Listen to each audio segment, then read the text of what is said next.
Regreso en el tiempo a una década mágica y revolucionaria.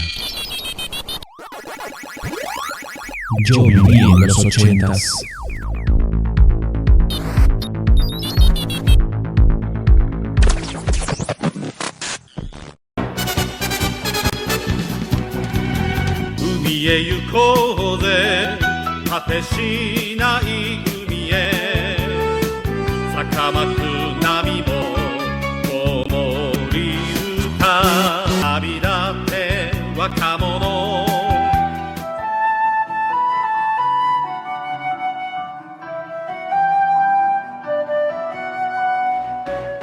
Dairaga 15 fue estrenada el 3 de marzo de 1982, contando con 56 episodios en total. La serie fue una coproducción entre la japonesa Toei Animation y la surcoreana Daewon Animation, teniendo una relativa popularidad en Japón, pues el tiempo de los superrobots en Japón ya estaba cambiando, por no decir que estaban quedando obsoletos. Así es, mis estimados youtubevidentes, lo que empezó con el icónico Mazinger Z como precursor y padre del mecha, que había generado la aparición de varios superrobots de habilidades y armas imposibles, donde el heroico piloto se lucía con su espíritu samurái, estaba cediendo el lugar a una nueva estirpe de robots o mechas, que de super no tenía nada. Solo eran simples vehículos, eso sí, de increíbles y sofisticados diseños, mucho más reales y funcionales. Es así como Mobile Suit Gundam dio el inicio del Real Robot en 1979, y el remate de este nuevo subgénero fue Macross, al que conoceríamos luego como parte de Robotech, estrenada unos meses después de Dairaga 15, al que conoceríamos luego como Voltron. Mientras tanto, en América Latina, a comienzo de los 80s, recién se había estrenado Mazinger Z y, con suerte en algunos países, el alucinante Festival de los Robots, que era un paquete de series de superrobots. Hasta que en el mágico año de 1983, en Japón estalla un verdadero boom de todo lo relacionado a los robots. Se hicieron convenciones para licenciar sus productos, como juguetes, programas, series de anime y un largo etcétera. En una de esas convenciones de aquel año aparece Henry Horenstein, un directivo de Hasbro, y se interesa en los Diaclones, unos robotcitos que se transformaban en toda clase de vehículos, que al licenciarlos para Estados Unidos se les denominarían luego como los Transformers. Les dejo su enlace si desean mayor información de esa franquicia. Como les decía, en una de esas convenciones de 1983 aparece un joven norteamericano llamado Peter Keefe, al que le llama la atención la proyección de Mirai Robo Daruteniasu en nuestro barrio, Dartanias, el robot del futuro. También Dairaga 15 y Arvegas, el rayo custodio. Él ve en esas animaciones el enorme potencial que tendría en los Estados Unidos y regresa con la idea de licenciarlos. Se comunica con su jefe Ted Koplar, dueño de World Events Productions, una reciente estación televisiva que se iniciaba en la nueva moda deportiva de los combates de kickboxing, y le plantea los beneficios y ganancias que tendrían esas series de superrobots al no haber nada parecido en la televisión norteamericana. Naturalmente, Ted Koplar acepta para licenciarlo las 3 series de superrobots de Toei, y Peter Keefe tendría el inmenso trabajo de adaptarlos a los estándares de las caricaturas norteamericanas, o sea, apta para todos. Y él se convertiría en creador y productor ejecutivo del proyecto Voltron, defensor del universo. Pero a la hora de enviarles las 3 series animes del Japón, una de ellas no era la serie que había pedido, y justo era el de Dartanias, y en su lugar le enviaron Beast King Golion. Peter Keith, en vez de calificarlo como un gran error, después de visualizarlo, se dio cuenta que era mucho más espectacular y se podría ensamblar mejor que D'Artagnas al universo que pretendía formar.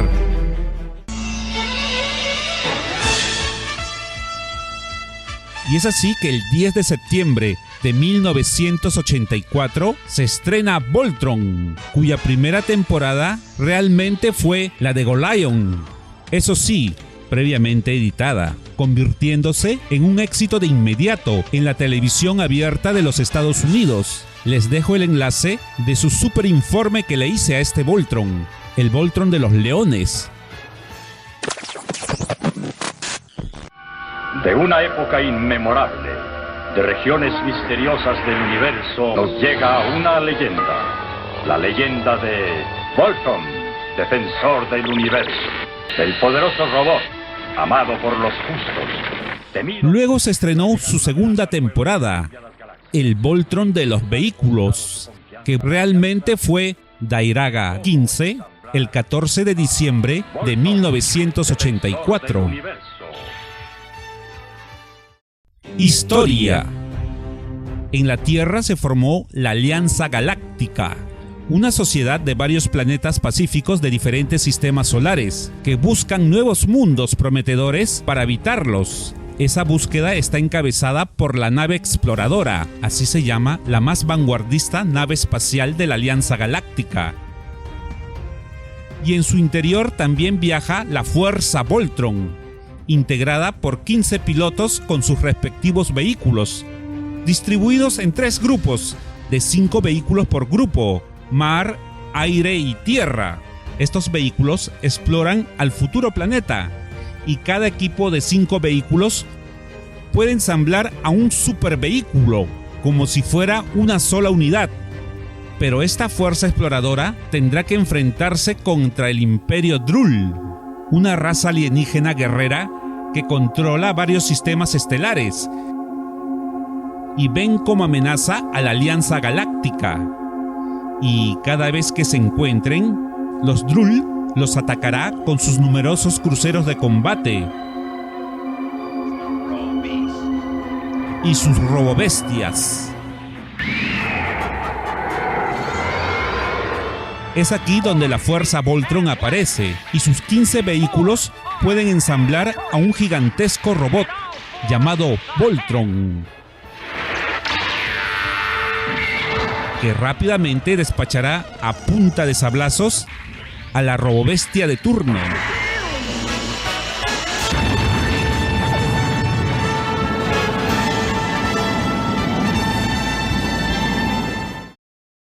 Personajes. La verdad que casi todos sus personajes aparecían como cameos. Si solo la Fuerza Voltron eran 15 y solo cobraban cierto protagonismo sus 3 líderes. Jeff, del equipo aéreo, es el clásico líder que forma la cabeza del robot. Krieg, del equipo marítimo, es un alienígena de un planeta acuático. Cliff, líder del equipo terrestre, es el sarcástico del grupo. Y luego vendrían el resto del grupo, de los cuales destacan las bellas Lisa, Cinda. De los demás no me acuerdo bien, sería engañarles. Eso sí, y cerrando con broche de oro, la sexy Ginger, que piloteaba la navecita más bonita de todas, el Falcon Jet Fighter, que se acoplaba al final del robot. Aquí no me puedo quejar, sí que tenían bellezas esta serie. Comandante James Hawkins es el comandante de la nave, el SS Explorador, y también el que da las órdenes a la Fuerza Voltron. Es la mente maestra de toda la flota exploradora. Voltron, el mecha. Formen los pies y las piernas. Formen los brazos y el torso. Y yo formaré la cabeza. El super robot Voltron. Se ensamblan los 15 vehículos para formar al robot gigante cuando tienen que enfrentarse a una gigantesca robobestia. Una vez ensamblado el robot, medía oficialmente 60 metros, pero yo le calculo que tendría unos 43 metros de alto, un poquitín más alto que el Voltron de los Leones.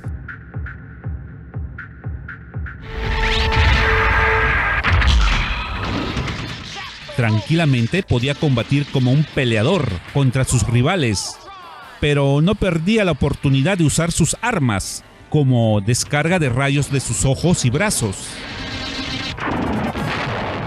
y hasta de su cuerpo. También tenía su lanza, con la que hacía brochetas a las robobestias.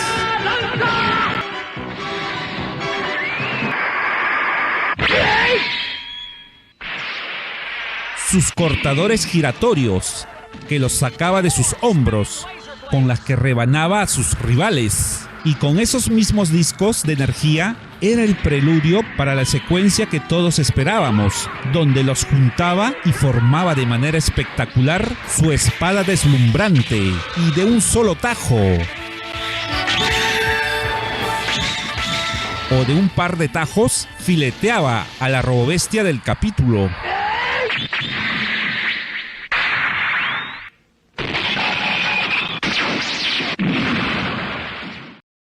Los villanos eran los guerreros del Imperio Interplanetario Drul, una raza alienígena poseedoras de inmensas flotas de cruceros de combate que quieren expandir más su imperio. Pero también su planeta natal, Drul, está moribundo y a punto de explotar, por lo que encontrar planetas habitables es una inmensa necesidad, convirtiéndose en una verdadera carrera y competencia contra la Alianza Galáctica, que recién aparecía por sus dominios. Destacaban el emperador Seppo, líder supremo de los Drul, y la verdad que desconocía de su existencia hasta que hice este informe. Virrey Trock, mano derecha del emperador y duro crítico del comandante Hazzar.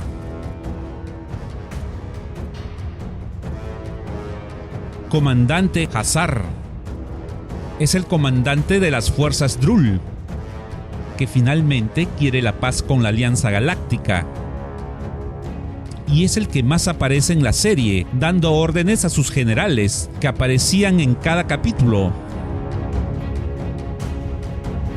Capitán Mongo, fiel oficial de Hazzar, que comparte su visión. Las robobestias. Gigantescos robots totalmente artillados. Algunos son mechas, o sea, tienen uno o más pilotos. Pero generalmente tienen inteligencia artificial. Su diseño y estructura es totalmente mecánico. En su mayoría son trípodes. Y la verdad que son totalmente diferentes a los monstruos mecánicos de otras series de superrobots, donde los rivales tenían la forma de gigantescos guerreros mecánicos o bestias quiméricas. En cambio, las robobestias de esta serie eran como los mechas de los Centraedi de Robotech, solo una especie de cabinas con piernas y patas. Personalmente, para mí, eso le quitaba espectacularidad a la serie, pues en este tipo de series, los rivales mecánicos de turno eran las vedettes, la atracción de la serie, en fin.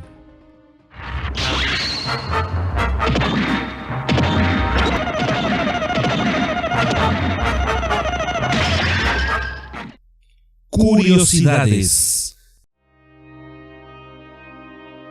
Una de las versiones del origen de Voltron que se encuentran en internet dice que el personal de War Event Productions, incluido Ted Koplar, su presidente, asistió a una convención internacional en Cannes, donde se transmitieron varias series japonesas de dibujos de superrobots, y justo allí se le prendió el foquito para traerlo a los Estados Unidos. La versión de su origen que les presenté es la más aceptada por los mismos fans de Voltron y lo dio a conocer los familiares de Peter Keefe, luego de su fallecimiento el 27 de mayo del 2010, a sus 57 años de edad, producto de un cáncer.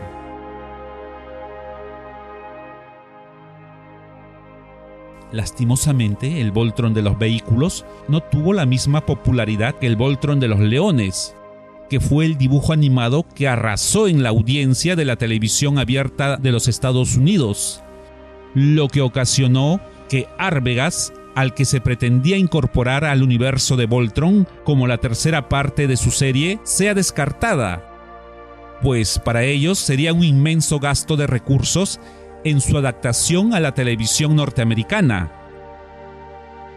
Pero ya estaba programado su línea de juguetes Matchbox, al que lanzaron como Voltron 2, también conocido como Gladiator Voltron. Lo que nos vino mágicamente a Latinoamérica fueron las dos series que originalmente pensaban incluirse en el universo de Voltron: Arvegas, que se estrenó en Perú en 1988, y Dartanias, el robot del futuro, que se estrenó ya en 1990, ambas con el doblaje argentino, donde Arvegas, el rayo custodio, tuvo una gran popularidad en mi país. Personalmente, para mí, su historia, personajes y línea argumental eran muy superiores al de los dos Voltrons, pues estaban situados en un contexto más cercano y actual, reflejando los problemas típicos de los jóvenes. Les dejo un enlace de su informe que le hice de esta fantástica serie. En 1986, World Event Productions lanzó Voltron Fleet of Doom, que era un especial de televisión donde se juntan los dos Voltrons. Naturalmente fue un pedido exclusivo que se le hizo a Toei Animation. Tan empoderado estaba World Events Productions que mandó a hacer capítulos extras y exclusivos para el Voltron de los leones. World Event Productions comercializó sus juguetes de Voltron y hasta el proyecto que tenían con Arvegas por medio de la británica Matchbox, que había licenciado los modelos de la juguetera japonesa Poppy, especializado en los super robots de Toei desde los tiempos de Mazinger Z. Acá en mi país sacaron una versión recontra bootleg de este Voltron de la fábrica Linza. Ellos habían sacado los primeros minibots de los Transformers. Por aquellos años se vivía una verdadera fiebre de robots y superrobots. A su versión le llamaron Ensambler. Yo tuve uno de ellos por la Navidad de 1987. Las imágenes que ven pertenecen al canal de Dexter Coleccionables, un youtuber amante de los juguetes retro del Perú. La empresa World Events Productions de Ted Koplar, que empezó como una desconocida pequeña cadena televisiva regional de deportes, se convirtió en su momento en un gigante de la televisión abierta, gracias a la visión de su empleado Peter Keefe al licenciar animes de superrobots y adaptarlos al mercado norteamericano, abriendo el camino del género mecha a esa parte de América, donde al año siguiente la Harmony Gold lo imitaría con Robotech. World Events Productions luego trajo el Jinete Sable y los Comisarios Estrella.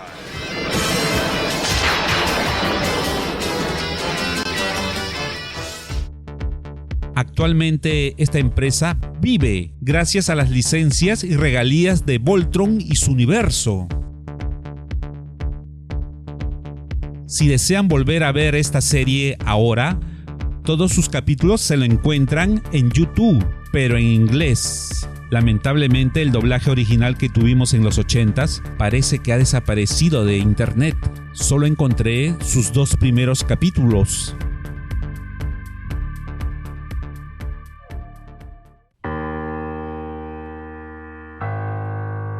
Bueno, eso sería todo de mi parte.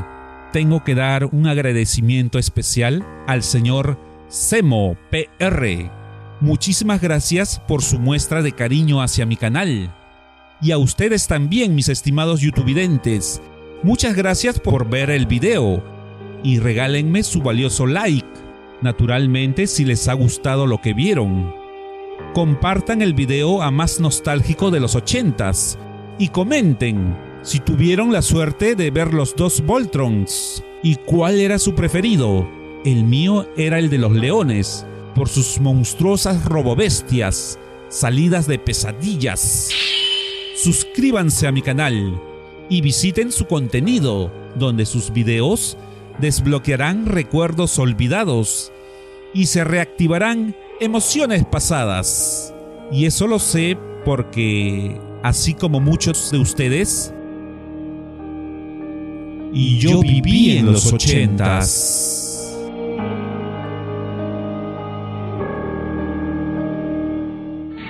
Formen los pies y las piernas. Formen los brazos y el torso. Y yo formaré la cabeza.